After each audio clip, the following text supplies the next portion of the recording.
ஜோதிட அன்பர்களுக்கு part time ஜோதிடரின் வணக்கங்கள். 2025 குரு பெயர்ச்சி ஒரு 5 ராசிக்காரர்களுக்கு திருப்பு முனையாக வாழ்க்கையை நல்ல விதத்தில் மாற்றக்கூடியதாக அமைய போகுதுங்க. திருமணம் முதலான சுபகாரியங்கள் செய்யறதுக்கு இந்த வருஷம் நடக்கக்கூடிய குரு பெயர்ச்சியை எதிர்பார்த்துட்டு இருப்பீங்க. காரணம் குரு பலம் தான். ஆனா குரு பலம் கல்யாணம் பண்றதுக்கு மட்டும் பார்க்கக்கூடிய விஷயம் இல்லைங்க. எல்லா நல்ல விஷயத்தையும் குரு பலம் நடத்தி வைக்கும். அதை பத்தி தெளிவா இந்த வீடியோல பார்க்கலாம். இந்த வீடியோல நம்ம என்னென்ன பார்க்க போறோம்னா, குரு பெயர்ச்சி பற்றிய தகவல்கள், 2025 குரு பெயர்ச்சி நடக்க போற தேதி மற்றும் நேரம், அதோட குருவுடைய வக்ர அதிசார பெயர்ச்சிகளுடைய தேதிகள், குரு பலம்னா என்ன, ஏன் அது முக்கியம்னு பார்க்க போறோம். 2025 வருஷம் நடக்கக்கூடிய குரு பெயர்ச்சியால குரு பலம் பெற போற 5 ராசிகள் எதுன்னு பார்ப்போம். கூடவே குரு பலனால ஏற்படக்கூடிய நன்மைகள் என்னன்னு பார்ப்போம். ஃபைனலா தசாபுத்தியுடைய சாதக பாதகங்கள், என்னென்ன திசைகள் நடந்துச்சு அப்படின்னா இந்த குரு பலனுடைய நல்ல பலன்கள் கிடைக்கும், என்ன திசைகள் நடக்கக்கூடாது அப்படிங்கிறதையும் பார்த்துடலாம். முதல்ல குரு பெயர்ச்சி. இருக்கிற 9 கிரகங்கள்ல முதல் நிலையான சுபத்தன்மை கொண்டவர் குரு தாங்க. எல்லா கிரகமும் ராசி மண்டலத்துல இருக்கிற 12 ராசிகளை சுத்தி வந்துட்டு தான் இருக்கு. ஒவ்வொரு கிரகமும் ஒரு ராசியை விட்டு அடுத்த ராசிக்குள்ள நுழையிறதுக்கு பேர் கிரக பெயர்ச்சின்னு சொல்லுவோம். நம்ம குருவை பத்தி பேசுறதால குரு பெயர்ச்சின்னு சொல்றோம். ஒவ்வொரு கிரகமும் பெயர்ச்சி ஆகிறதுக்கு எடுத்துக்கிற கால அளவு தாங்க வேறு வேறு. அந்த வகையில நாள் கிரகம், மாத கிரகம், வருட கிரகம்னு பிரிச்சோம்னா குரு வருட கிரகம்ங்கிற கேட்டகரிக்குள்ள வருவாரு.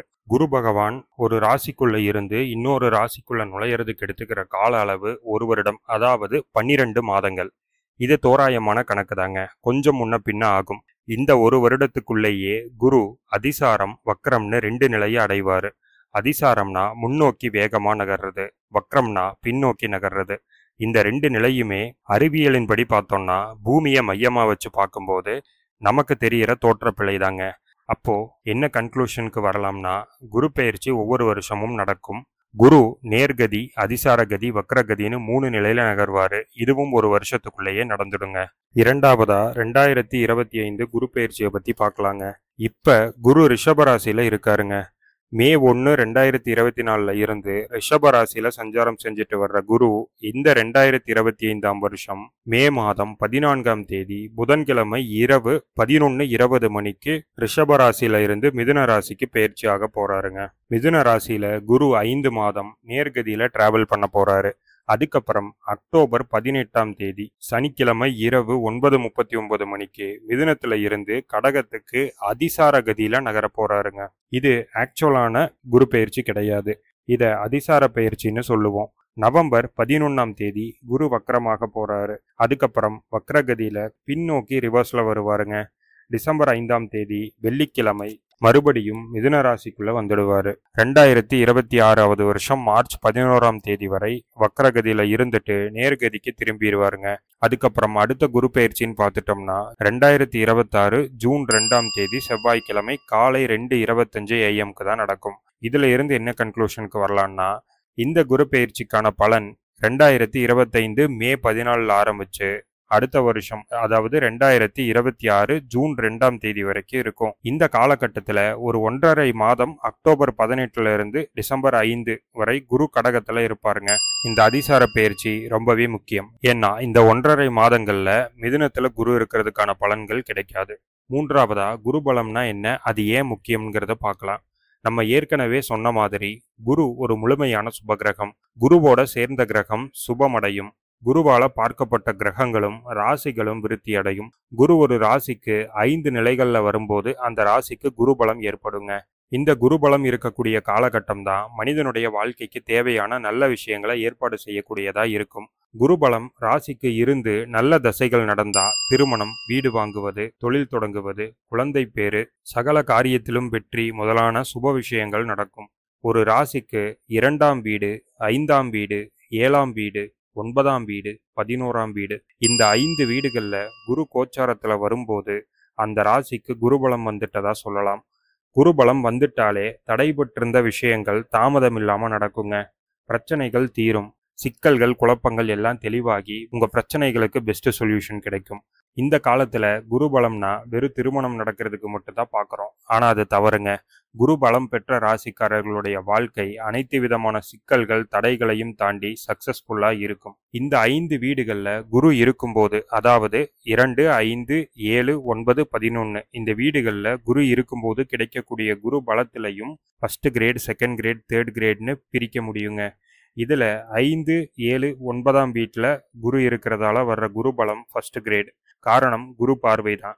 5ஆம் வீட்டுல இருக்கும்போது 1, 9, 11ஆம் வீடுகளை பார்ப்பாரு. மூன்றுமே முக்கியமான வீடுகள். ராசி, பாக்கியம், லாபம்.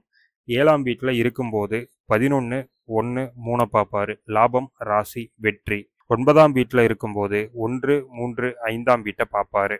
ராசி, வெற்றி, பூர்வ புண்ணியம். அடுத்து செகண்ட் கிரேட் குரு பலம் எதுன்னு பார்த்தோம்னா 11ல இருக்கிற குரு. இவர் 3, 5, 7ஆம் வீட்டை பார்ப்பாருங்க. 3வது கிரேட்ல வரக்கூடிய குரு பலம் 2ல இருக்கிற குரு 2ஆம் வீட்டுல இருக்கும்போது 6, 8, 10ஆம் வீடுகளை பார்ப்பாரு. 6, 8ன்னு 2 துர்ஸ்தானங்களை கட்டுப்படுத்தி தொழில் ஸ்தானத்தை பார்க்கறதுனால இதுவும் முக்கியத்துவம் வாய்ந்ததுதான். 2025 குரு பெயர்ச்சியால குரு பலம் பெறக்கூடிய ராசிகள் எது எதுன்னு பார்த்துடலாங்க. முதல் ராசி ரிஷபம்.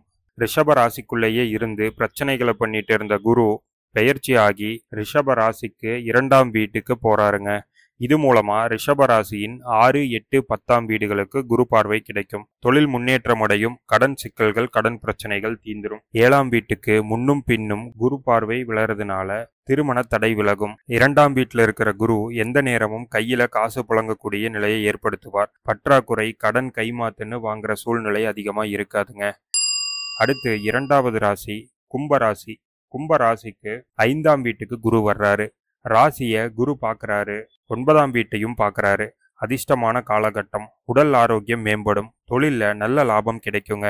எதிர்பாராத பண வரவுகள் இருக்கும். திருமணமாகி குழந்தை பேருக்காக காத்திருக்கக்கூடிய தம்பதிகளுக்கு சாதகமான சூழ்நிலை உருவாகும். 3வதா தனுசு ராசி. தனுசு ராசிக்கு 7ஆம் வீட்டுல வரப்போற குருவால தொழில் லாபம், திருமணம் மற்றும் புது வீடு அல்லது புது வாகனம் வாங்குவது முதலானவை சிறப்பாக இருக்குங்க. வேலை மாற்றம், புது தொழில் தொடங்குவது ஆகிய விஷயங்களை முயற்சி செய்யலாம். துலாம் ராசிக்கு 2025 குரு பெயர்ச்சியால குரு 9ஆம் வீட்டுக்கு வரப்போறாரு. பாக்யஸ்தானத்துக்கு வரப்போற குருவால சகல விதத்திலையும் அதிர்ஷ்டத்தை அனுபவிக்கக்கூடிய காலகட்டம். உடல் ஆரோக்கியம் சிறப்பா இருக்குங்க. கடன் பிரச்சனைகள் தீரும். நீண்ட நாள் முயற்சிகளுக்கு வாய்ப்புகளும் பலனும் கிடைக்குங்க. திருமணம், குழந்தை பேரு இதற்கான முயற்சிகள் செய்துட்டு இருக்கிறவங்களுக்கும் நல்ல பலன்கள் கிடைக்குங்க. இறுதியா சிம்ம ராசி. சிம்ம ராசிக்கு 11ஆம் வீட்டுக்கு குரு வர்றாரு. 7ஆம் வீட்டுல இருந்த சனியும் விலகிறதால நிச்சயமா 100% திருமண யோகம் சிம்ம ராசிக்கு உண்டுங்க. அஷ்டமச்சனி காலம் சிம்ம ராசிக்கு அனைத்தையும் முடக்கி வைக்கக்கூடிய காலமா இருந்தாலும் 11ஆம் வீட்டுல வரக்கூடிய குரு அஷ்டமச்சனி காலத்துல சிம்ம ராசிக்காரர்களுக்கு ஆறுதல் தரக்கூடியதா அமையுங்க. இப்போ ஃபைனலா ரொம்ப முக்கியமான விஷயத்த பார்க்க போறோம். தசாபுத்தி நிலைகள். இப்ப சொன்ன இந்த 5 ராசிக்காரர்களுக்கும் குரு பலத்துடைய பலனை அனுபவிக்கணும்னா சாதகமான திசை நடக்கணுங்க. அது என்னென்ன திசைகள்னு தெரிஞ்சுக்கலாம். முதல்ல ரிஷப ராசிக்கு சுக்கிர திசை, புதன் திசை, சூரிய திசை, சந்திர திசை, செவ்வாய் திசை. இந்த 5 கிரகங்களுடைய வீட்டில் அமர்ந்த ராகு அல்லது கேதுவுடைய திசை நடந்தால் சிறப்பு. நடக்கக்கூடாத திசைன்னு பார்த்தோம்னா குரு திசை நடந்துட்டு இருக்க கூடாது. 2வது கும்பராசி.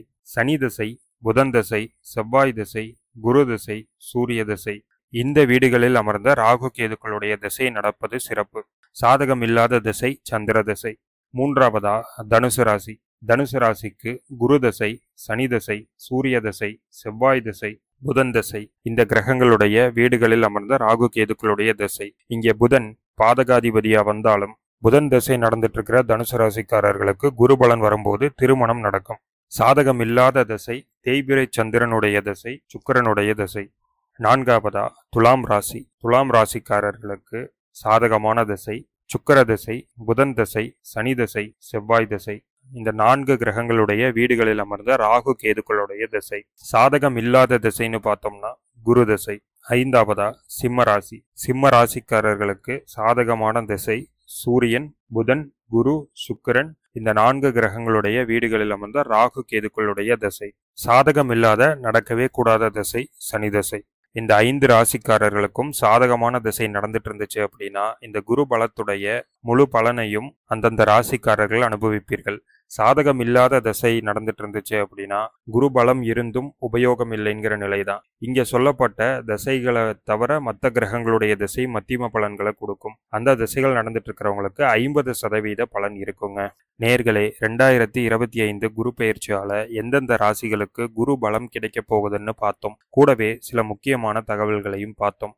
இந்த தகவல் பயனுள்ளதா இருந்தா இந்த வீடியோவை லைக் பண்ணுங்க. உங்களுடைய நண்பர்களுக்கும் இந்த வீடியோவை ஷேர் பண்ணுங்க. இது மாதிரியான ஜோதிட தகவல்களையும் ராசி பலன்களையும் தொடர்ந்து கேட்கறதுக்கு நம்ம பார்ட் டைம் ஜோதிடர் சேனலை சப்ஸ்கிரைப் பண்ணி நோட்டிபிகேஷனுக்கான பெல் ஐக்கானை கிளிக் பண்ணிக்கங்க. நன்றி, வணக்கம்.